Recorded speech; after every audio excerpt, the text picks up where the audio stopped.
Hello, hello, everybody. Welcome to the UFC.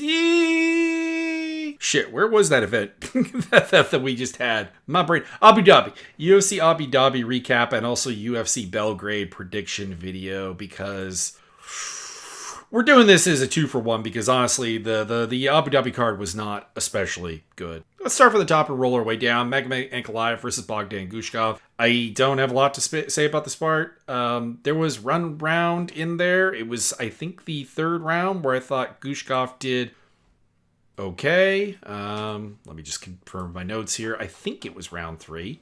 I could be mistaken. Yeah, round 3, I thought there was an argument for maybe Guskov winning, but he lost rounds 1 and 2, 10-9 easily. Round 4 was a 10-8, and then round 5 was a mercy stoppage. A lot of people are complaining about Ankalaev's effort here, and I don't disagree. Ankalaev could have done a lot more, and did not. He could have finished this fight probably earlier, particularly if he had wrestled earlier than he had. He attempted 2 takedowns. Fairly half-heartedly, if we're being entirely honest, in rounds 1 and 2. And then in round 4, gets a takedown, ends up with 4 minutes and 50 seconds of top control, just absolutely mauls Guskov. So, could have been done. And when he was on top, he could have done more. He had 3 significant strikes with 4 minutes and 50 seconds of top control. So, there's critique for him and everything. Go ahead. But I'm more let down by Guskov. Not that he could win the fight. I don't think he could. I thought this was, the biggest lock on the card, obviously. But his choices were to just, per his corner, wait for one big shot to knock Ankalaev out. And it was not going to happen, is what it comes down to. That's it. He attempted an anaconda choke in the 5th round, lost it, ended up on bottom, ended up getting beat up, and Goddard stopped the fight. I was more disappointed in Guskov because what he was doing was boring and losing. What Ankalaev was doing was boring and winning, at least. Now, does that get Ankalaev back in the title picture? Absolutely not. That's not on the table in any way, shape, or form. But he did get the win, and I guess that's really what matters to him because, he's probably going to pay for a loss even harder. If Ankalaev loses a fight, do they just cut him? I don't know. Maybe with the MVP PFL merger, no, but it's not impossible. Ramazan Tamarov ended up just being way too much for Steve Erceg. Got the knockout in the 1st round. He went out there. He pressured Erceg really effectively. Erceg couldn't really get anything going. There were moments where he was able to sort of stalemate Tamarov and not let him do a ton, but that was about it. I think the only critique I have for Tamarov is he's a little too spin happy, a little too flashy. Probably should, bring it down a little bit, bring it down to the fundamentals a little bit. But he looked good. He got the win, and hey. Shit, I'm forgetting what country he's from. It's Uzbekistan, right? Yeah, Uzbekistan. Uzbekistan, you have your first legitimate title contender, probably, because Tamarov has now beaten Charles Johnson and Steve Erceg, and in pretty impressive fashion. So, is he getting a title shot now? No, but he's in that category of really top end, couple of wins away from a title shot. Where does Tapology have him rated? I trust Tapology more than I trust the UFC, honestly. They have got him at number 10. You could argue he should be higher because he's behind Loney Kavanaugh, who, frankly, I'd have him above. Just because I don't really rate that Brandon Moreno win really at all. And to be honest, I'd probably have him above Alex Perez as well. But yeah, everyone in the top 7 deserves to be above him. But that's about it. So top 10 flyweight in the world, which is a big hallmark for that particular part of the world. Magomed Zainukov versus Damian Zapechki. It was fine. I think the problem just was that Zapechki saw wrestling and clinching as a potential way of getting something done, and it wasn't. He would get hit by elbows in the clinch. He would get outworked. He would get outlanded. And Zainukov was pretty willing to just kind of rinse, slather, repeat the fight over and over. There wasn't a lot of ideas of him going hog wild or finding something new, something better. And as a result, the fight was The fight was not great. And maybe made worse by the fact that I was like dreading the main event all the way through this, where I'm like, Ankalaev's going to be really dull against Guskov and he's going to win, and well, he was. So maybe that hurt this fight a little bit, but I can't say that either guy's stock went especially up. Rizvan Kuniev, I will say that his stock did go up. He came out and he really did a very good job against Tyrell Fortune. He came out there. Not amazing, but like the boxing was active. He was breaking it down. He was hitting Fortune kind of at will. Fortune looked sluggish, looked sloppy out there, and he paid for it. And apparently probably broke his rib in the second round, I think. And at least that's what he was like talking about to the corner about. And then Kuniev finished him in the third round. So Kuniev's on a really good roll right now. He's kind of the grappling, well, not even grappling, because like he predominantly is standing with people. A more, I don't know what to say, but like he's like in that Volkov spot of, do I believe you can be champion? Not really. There's something missing. There's that last little bit of athleticism that is not really there. But at the same time, you'll probably beat a lot of people and be in the top end of the division for a pretty long time. Abubakar Yagayev versus Saigid is Zach Maiev. God damn, I hate his name. I don't have much to say about the fight. It was basically what I expected it to be. Saigid is not really able to break anyone's pressure or pace, and Vagayev for 2 rounds was willing to take him down, not necessarily hold him down for particularly long stretches, not necessarily do anything with the top position, but just kind of outwork him, outbox him, outwrestle him, and then probably lost the third round when Saigid started to successfully wrestle him. But yeah, it was just a bad matchup, but I don't necessarily fault either guy. It's just the combination there was never going to be a particularly good fight, and it wasn't horrible, but it was, especially with some of the footage I've been watching to prep for UFC Belgrade. But it was not particularly good. Walter Walker got a calf slicer on Thomas Peterson. Not much to stay there. Apparently Peterson drilled knee bar stoppages and so on, but not how to actually get out of the leg entanglement, and got calf slicered as a result. Mohamed Saidov versus Dustin Jacoby. This was pretty good, actually. I enjoyed this fight actually a fair bit. Saidov appears to like legitimately have something, because it wasn't just that he melted Jacoby or Jacoby looked old or whatever. There was an element of that, of course, but Saidov actually was problem solving. He was pressuring a fair bit. When Jacoby was pressuring him, it was a little bit rough for him. But like when he got the directionality going, the power edge was there, the speed edge was there, and eventually he did, in fact, destroy Dustin Jacoby, and the referee had to stop the fight. So good fight for Saidov. Good debut. Quality win over Dustin Jacoby. I've got no complaints. There's going to be a complaint about another 205 prospect later. Don't worry. Sam Patterson beat up Santiago Ponzinibbio. Realistically, Ponzinibbio just doesn't have it anymore. It was an age pick for me, obviously, and Patterson did better than I expected him to do. So, like, credit to Patterson. He went out there and he made a statement, got a stoppage, worked over Ponzinibbio at a really nice high pace.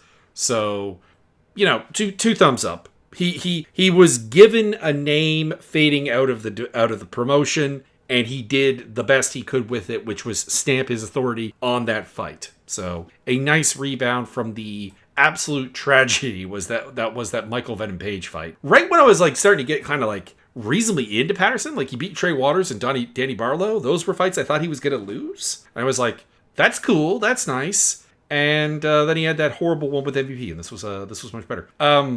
Axel Sola beat up Ishmael Bonfim badly. 33-1 on significant strikes and eventually finished him with a Darce choke. That I don't know if that's a statement-making win for Sola, or just like Bonfim is just a shell of his former self, because, and it's a shame, because I said in the prediction video that like I thought Bonfim was going to be kind of good. I really did. And then the Benoit Saint Denis fight happened, and it wasn't that he lost it. It was that he was frozen in time out there. And then he had the Vince Pichel fight, which was a win, but like a scrappy win against a guy in his 40s. And then the loss to Sadikov, and then the loss to Padilla, and now this. It's a problem. He's probably still got fights on his contract. Usually it's a 4-fight deal off of the Contender Series, and they give you another 4-fight deal. He's had 6 fights in the UFC, so he probably has 1 or 2 fights on his contract, so we'll probably see him again, but the interest is not there. Speaking of a way to kill the interest in you, Magomed Tuchalov, my friend, that sucked. He had 8 takedowns against Brenson Ribeiro and 1 decision against Ribeiro. You don't want to do that. You don't want to do that. Ribeiro's a glass cannon. You couldn't finish him. And on 3 judges' scorecards, he lost a round. So that's terrible. Maybe it was just maybe it was debut jitters or whatever. But you as a -700 to -1,000 favorite went out there and you lost the first round to Ribeiro, and then didn't really make a statement in the second and the third round. That was not good. Nurul Aliev versus Mike Davis. This was, of course, a controversial fight, not in the sense of the result or even the in-cage action, just afterwards Mike Davis calling it gay. And people debating online, going back and forth, should Aliev be cut, blah, blah, blah. And listen, Nurul Aliev is not an exciting fighter. He just goes out there to wrestle. There's not really punishing ground and pound. There's not really scrambles. There's not really a submission threat of any kind. He's just going to go out there, put you on your back, and blanket you. And that's what he did to Mike Davis. And Mike Davis, pardon me, it wasn't Mike Davis. It was Mike Davis, but Zach Palga also backed this up in a much better form, I think. Mike Davis said that he had been told that he shouldn't wrestle anymore and that he would get cut. Like sort of do exciting things. The problem is that Aliev represents Tajikistan, and they don't have a lot of fighters from Tajikistan. So he is going to pretty much forever have a bit of a get-out-of-jail-free card in that regard until they pick up some people to promote instead of him. It still wouldn't surprise me if he got cut, but like the answer for Mike Davis is, my dude, you have the size, you have the athleticism. If you really got in the gym and trained wrestling, you could stop some of these. Like it's the grand problem of, is it fair that you were told to be exciting and Aliev is not going to be told that? No, it is not fair. But it is the nature of the business. You need to be able to defend takedowns. And it was not good. It was not good out there. So that wasn't great. Abdul Hussein versus Cody Gibson was a fun fight. It was a sad fight because throughout it, I just didn't think Gibson... Like, round 1 was reasonably competitive, but round 2 was not. Hussein knocked him down, he outworked him, he beat him up, he had 4 minutes and 44 seconds of top control, and then in the third round, he got the arm triangle from half guard, got the finish, hurt Gibson again. There was a point at the end of the second round where Gibson was like, I don't have anything, and it feels like that the towel should have been thrown in. It was one of the 2 nights where I thought the corner should have saved the fighter from themselves. Gibson as well as Tyrell Fortune, when Tyrell Fortune had the rib injury. That got finished shortly afterwards, admittedly. This also got finished not too long afterwards, about 3 minutes afterwards. But you probably should have saved your fighters there. So that was a little bit sad. I don't really think Cody Gibson has much left in the tank. He's 38 years old. He's still going to be a really, really big bantamweight, and maybe that will mess with some people, but it's getting increasingly hard to actually pick him against anybody that isn't just utter trash, which is a shame because Cody Gibson has given us some good fights in the past. His fight off of the Ultimate Fighter with Brad Katona, that was phenomenal. That was fantastic. I love that fight. That was super, super fun. They went out there and they threw down. And he's never been like a high end guy. He's never been a guy like, I mean, there's a reason that he was on the second comeback season essentially of the Ultimate Fighter and all that. He was never that good, but what he had I think has probably gone a little bit. So that's a little bit disappointing. That's a little bit sad. Anyways, UFC Belgrade, before we get to that, the usual betting, disclaimer here, MMA is a chaotic sport. what I'm going to tell you can help you bet on it. I'm going to talk about betting odds, I'm going to talk about who I'm betting on, and I'm going to talk about things that you can use to influence your betting.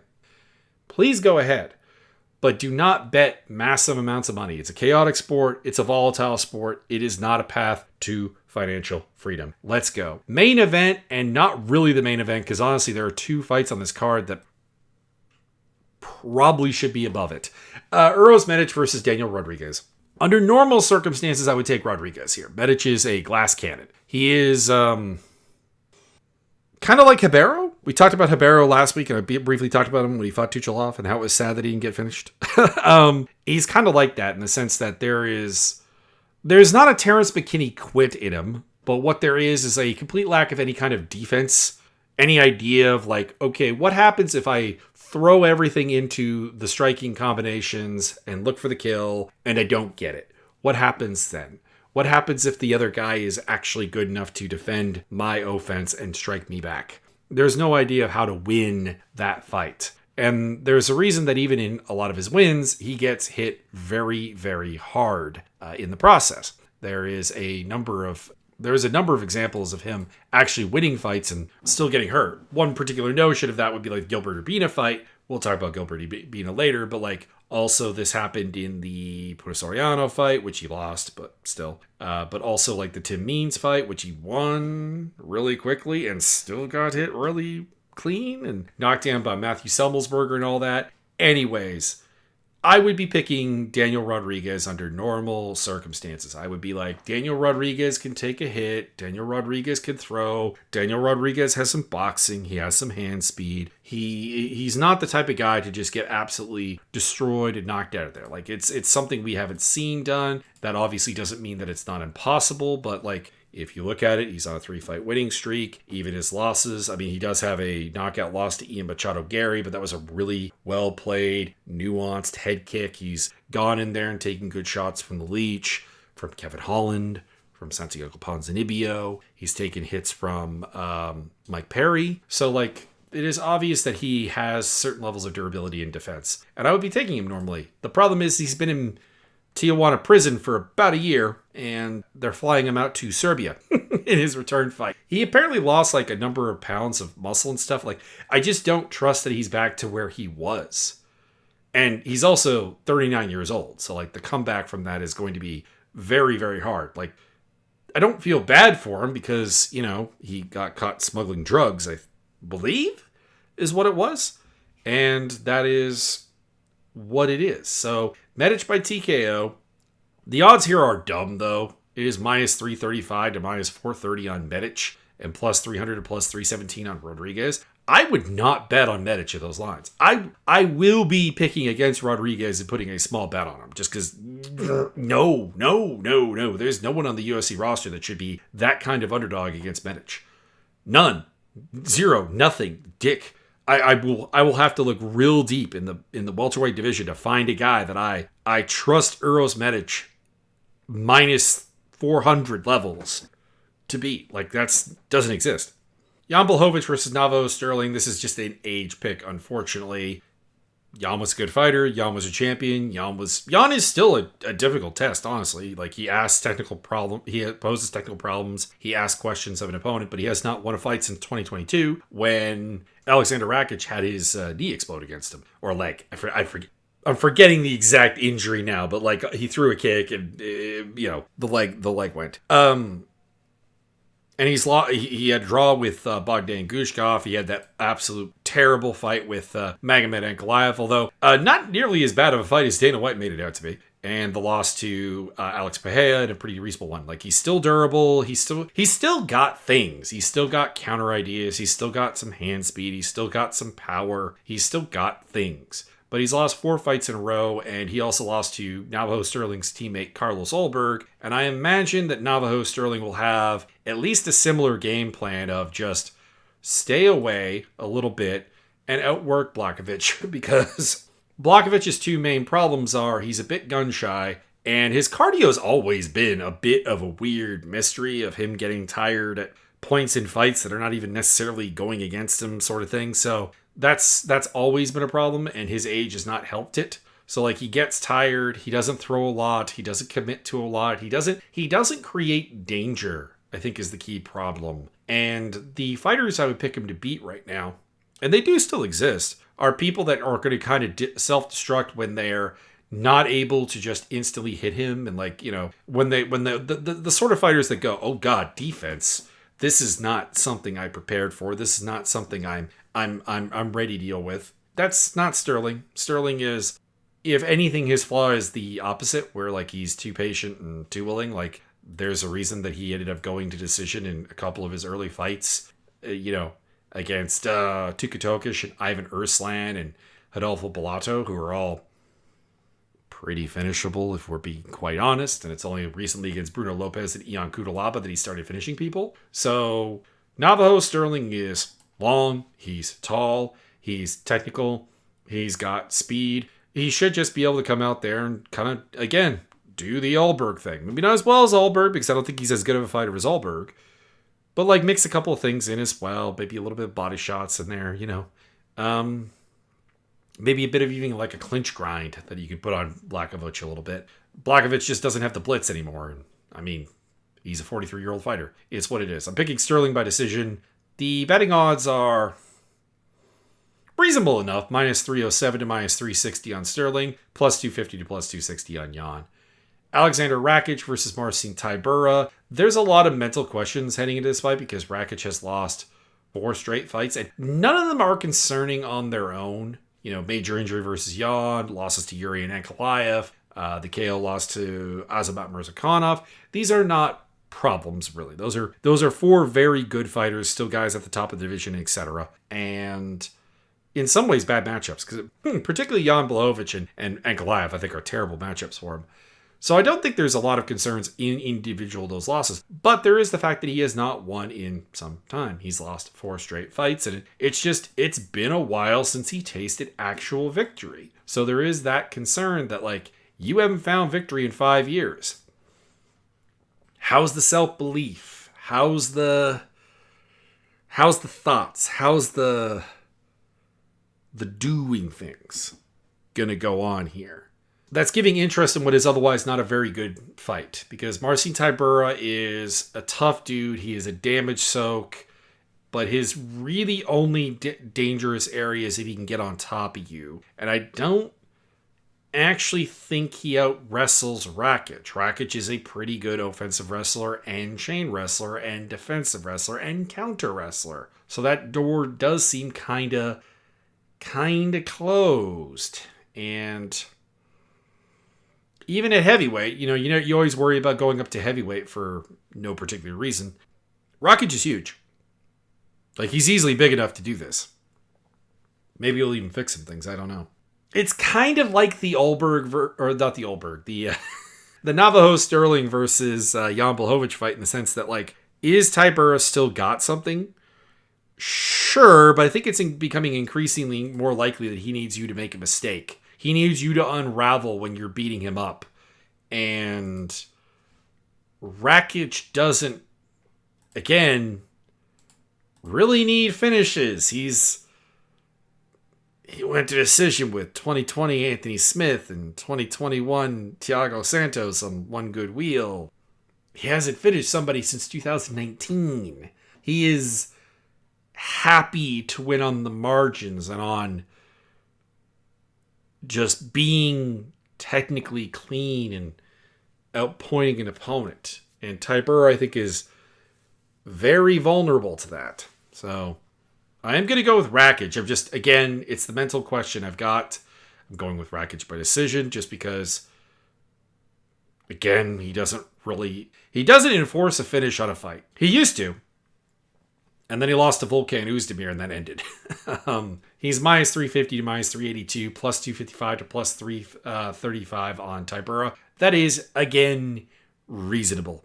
Dusko Todorovic versus Robert Valentine. I hate this fight. These are both guys that I don't necessarily object to being in the UFC, if I'm being completely honest. But they're guys who should be losing to guys who are better than them. Todorovic has fundamentally some of the right ideas for a wrestle boxer game, but no depth, no nuance of skill, no coaching. He's either uncoachable or his coaches are bad. Take your pick. And as a result, he kind of just ended up beating people who he was more athletic than, and he's not a super athlete. He was just a good athlete for the regional scene of Eastern Europe. And then he gets to the UFC, and it's like, okay, you beat Daquan Townsend, notably bad athlete. You lose to Puto Soriano. You lose to Gregory Rodriguez. You beat Maki Pitolo, notably bad athlete. You lose to Chidi Njokwani. You beat Jordan Wright, notably terrible fighter. You lose to Christian Leroy Duncan. You lose to Mansour Abdul Malik. You lose to Zach Reese. And you beat Jose Daniel Medina, notably terrible athlete. And that means that you're not a reliable person to beat realistically anybody that is not a terrible athlete. Robert Valentine is not a terrible athlete. He's not a good fighter. He is badly structured. He pulls guard. He ends up on bottom a lot. Torres Finney. He lost to Ryan Loder. The fight against Julian LeBlanc is all about LeBlanc being terrible. And of course, I'm not going to hold the Atiba Gauthier loss against him at all. I'm going to find it funny because Robert Valentine in some of his appearances on podcasts strikes me as somebody who is... Some people have said racist. I don't know if I've seen him say a racist thing. And I know the runes on his body and so on, the tattoos, suggest some things. But based on the, who tends to be into that stuff.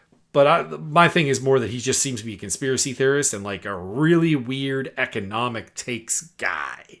Which is weird for a Swiss guy. Because they usually educate their people pretty well about that. But as a fighter, like, he has power, he has grappling, he has some level of wrestling. The defensive wrestling's not good because, well, he pulls guard. He doesn't mind being on bottom. But the offensive wrestling is kind of there. Todorovic is not reliable. So part of me wants to go Todorovic because of, like, if he could just stay safe and, like, work a boxing game, mix in a wrestling move or so, there's a win there, but like Valentine can hit hard and Todorovic can't take hits, except randomly from Zach Reese, which to be honest, I've just kind of come to the conclusion Zach Reese doesn't hit hard, despite his size. Valentine by TKO, club and sub is on the table, just straight up submission is on the table. Honestly, it's all there, but like Todorovic also, we're going to go with Valentine by TKO. Club and sub is also totally on the table. Like, it's just the chin of Todorovic is not something I want to at all, rely on ever. Plus 135 to plus 150 on Todorovic, minus 156 to minus 178 on Valentine. Let it roll. They're both guys that are reasonably fun in the UFC, but like, they shouldn't be fighting each other. Staying in the division, Vlasto Chepo versus Gilbert Urbina. Gilbert Urbina is bad. He's a big, hittable target. He has no real sense of head movement, no real sense of defense. He tries to brawl with you a little bit. Like, he tries to exchange hooks with you, and it's just like, dude, you're leaving yourself open to, like, just faster punches reaching you. And it's a shame because you're 6'3" with a 75-inch reach, and there should have been some coach at some point who tried to teach you to have an outside game and work behind a jab, but you don't do that. And Chepo is kind of the same thing in the sense that he just really kind of wants to get in the pocket and brawl with you, but like, he can take a hit. He tucks his chin. He has some idea of defense, and I think he's the faster, heavy hitter guy. I don't think he's long for the UFC. I don't think he's going to achieve much. I don't think he's going to be like the Serbian hero. But Gilbert Urbina is very, very bad, and I am not picking him against anybody that I have any faith in their ability to deliver power. So Chepo, TKO, minus 300 to minus 400, plus 250 to plus 285. You can still bet on that. You can still bet on that. Milos Janicic versus Noah Gugnon. Janicic is not very good, is my problem. He is a poorly built fighter. He is athletic. He has that going for him.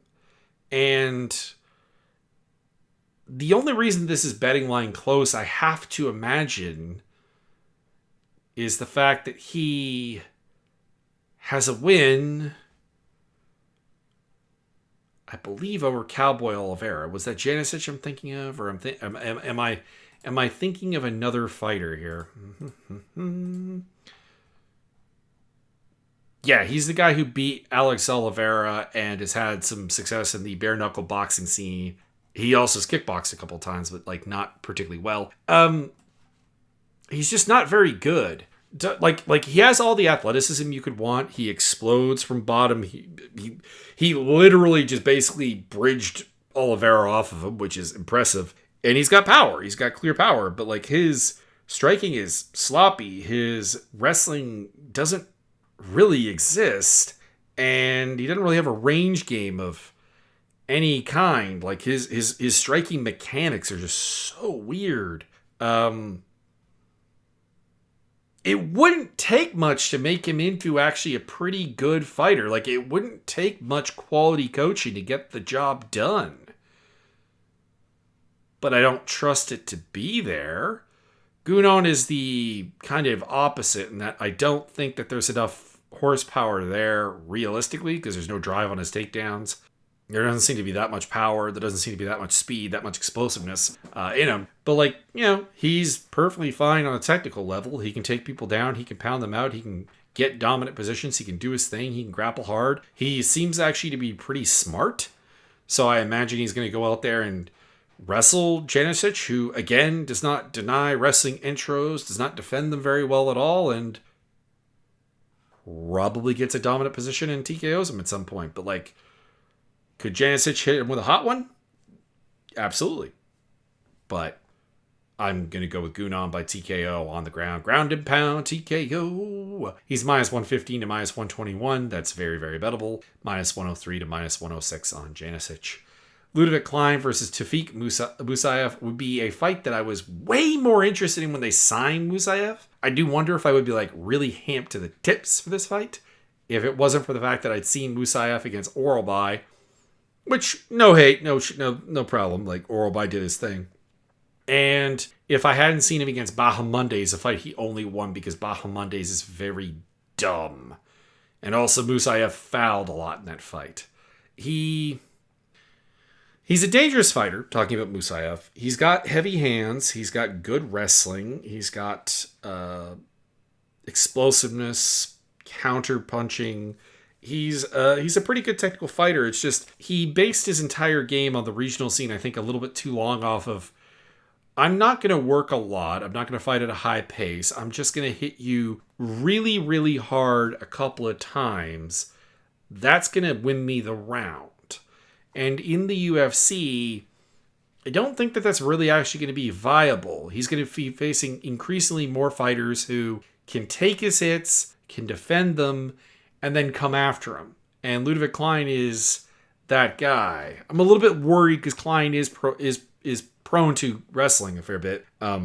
It's why I picked Gamrot to beat him, for example. But I don't think Musayev has that kind of like pace and stuff. I think Klein can get up. I think Klein can just outwork him in a nutshell. And it's not that he's like a pure volume guy or whatever. He's got a good counter game of his own. He's got good technical striking. He can throw in flair and stuff every so often and get it done. And he can also wrestle. But he just has a proven MMA UFC level style. He's won fights in the UFC against guys who were not behaving in a dumb manner. Mateusz Rambeski, I'm going to skip the Roosevelt Roberts fight and the AJ Cunningham fight. That's not really it. Tiago Moises, a smarter version of Ignacio Bahamondes, Mason Jones. He can win this fight. But it wouldn't surprise me if Musayev pulled that off upset here. He's plus 180 to plus 205. You could bet on that. And minus 213 to minus 250 on Klein. But I am picking Klein. Michael Oliveira versus Oban Elliott. I want to pick Oban. I really do. I want to reinvest in him. But his last couple of fights have been not very good. They've painted an alarming picture that he just does not have the athletic ability to compete at this level. The Soiki Ko Co-fight was a bad example of him getting out-muscled and out-wrestled. Jonathan Ankalaev did the same. Now, Oliveira's not going to wrestle him, but Oliveira is a fast, explosive athlete. And it's kind of getting to the point where, like, when I look at Elliott's record, when I look at who he's beaten, when I look at, like, what he's actually accomplished in his 12-4 professional career, damn, is he beating a lot of guys who are just not dangerous, not great athletes. And boy, does he have 2 knockout losses back early in his career to Mikhail Figlak and Madaris Flemius, who are not great athletes either. So I have to go with Oliveira, even though there are some concerns from the Oliveira fight I saw where he fought Aldo Pereira, the other Brazilian paratrooper. Particularly the first round of that fight, Pereira was able to really stymie Oliveira with just like a basic but competent outside boxing game, and Oban Elliott does have that. So maybe I'll put a bet on the underdog plus 250 to plus 335 on Elliott, minus 340 to minus 370 on Oliveira. I would not bet on Oliveira at those odds. That is too wide for what he is. But I am going to go with Oliveira by TKO. I just think that there's a horsepower problem for Elliott that really doesn't work, and I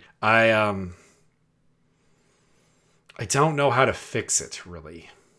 It just seems like in fights of his, he gets to a point where it's like particularly in the Mikhailov fight where he's winning, he's doing a good game plan, and Mikhailov just does something explosive and he doesn't really have an answer for it. And that feels like something Oliveira can do. Mark Vogeldean versus Borislav Nikolic. I'm going with Vogeldean by decision. I know it's weird going with the 5'3" guy at 135. It is a major limitation of his, and particularly when he has to also be convinced to wrestle, is not great. But Nikolic is just kind of a damage sponge. Like, he calls himself the zombie, and it's an effective nickname. He is... It's like, you're going to hit me, you're going to beat me up until you make a bad decision, and then I'm going to capitalize. He's good at that. He's got a good front headlock game, and he's also got some power in his hands. But Vogeldean doesn't really do that. He's quite happy to beat on you for 15 minutes. So Vogeldean by decision against the Serbian zombie. And the odds are in favor of the zombie, minus 175 to minus 191, plus 140 to plus 160 on Vogeldean. I get that. I understand that. Vogeldean is a guy who we've seen do nothing but lose, both on Contender Series and in the UFC. Or he drew with Castaneda, but Castaneda won. It was a point deduction for Castaneda. And, you know, his limitations are, how should I put this, very, very obvious. You see it when he steps up beside the opponent. And in this case, it's going to take the form of a 6-inch height disadvantage. But I am going to go with Vogeldean. I like him. And I just don't think Nikolic is that good. And then, can I honestly just like power drive my way through these next couple of fights? I'm going to. Bogdan Grad versus Denis Buzukja is a 2 true outcome fight. Bogdan Grad will either outwork him and win a decision because he works at a super, super high pace. He is super aggressive. He knows that he doesn't have the physicality to win any other way, and he attacks with that kind of volume fighter mentality. I appreciate that about Bogdan Grad. Denis Buzukja is the better athlete, but the worse formed game, in that I still, to this date, don't really know what he's good at. It's just that Grad has also lost to like every decent athlete he's fought. I'm going to go with Buzukja by TKO. I don't feel good about it, but he is the underdog, plus 152 to plus 186, so I'm going to roll with it. Minus 194 to minus 210 on Bogdan Grad. If you're betting on this fight, either of these guys at underdog odds is fine. Either of these guys as a favorite, stay the hell away from. Mateusz Rambeski should probably just pile drive Kyle Prepolak into the ground. No disrespect to my Canadian boy. I've met Kyle Prepolak. He's a nice guy. He's a nice dude. He is not UFC caliber. There's a reason that he got dropped by the UFC all those years ago, and they brought him back, and I don't foresee myself picking him at any point. Rambeski is a good fighter. He is limited. He's 5'7" with a 66 reach. He kind of has to do the bowling ball style, but like, he's also really, really comfortable doing the bowling ball style. So, probably goes the distance because Prepolak is pretty tough, and Rambeski, for all of his power, it's very obvious what he's doing. I have noted here, there's not a lot of nuance to the Hammer Attack 5000. And that is Rumbeski. So I'll say it goes the distance. Nina Milosevic versus Haley Cowan. God, this is bad. This is bad. Nina Milosevic is not good. Haley Cowan, we know, is not good. Why? Why are you subjecting me to this fight? I don't want to pick it. I don't want to do it. I don't want to. Milosevic by decision, because I am convinced that she at least wants to be a fighter. I am not convinced that Haley Cowan does. Haley Cowan looks defeated when she gets in the octagon. In her last couple of fights, she has athletic ability, but has never shown any inkling of using it. So I'll go with Milosevic as a pure heart pick. She wants to fight. She has the heart of the warrior. But God, is she not good at, like, fighting. There is nothing in watching 4 of her fights that I went, you know what? There's something to build up. No, there really isn't. There really isn't. There's not a great athlete there. There's not a great grappler there. She's beating fighters who are just terrible. And, like, fortunately for her, Haley Cowan is also terrible. So, like, it's the only reason I'm picking. It's basically her fight with Jalen Horth all over again. But worse, because Milosevic is even worse than Horth. Ugh. That being said, if you're betting on Milosevic in this fight, stop. Put down the betting thing. Don't do it. Go step away from the computer and just don't do it, because she's minus 400 to minus 530, plus 300 to plus 379, 76. Now, should you bet on Cowan as an underdog? I don't think you should do that either. You should keep your money away from this fight. That's all there is to it. Jovan Leka versus Alexander Popek. I don't get the feeling either of these guys belong here. I don't really. Leka is an actual heavyweight. Popek, I feel like, is a blown up 205er.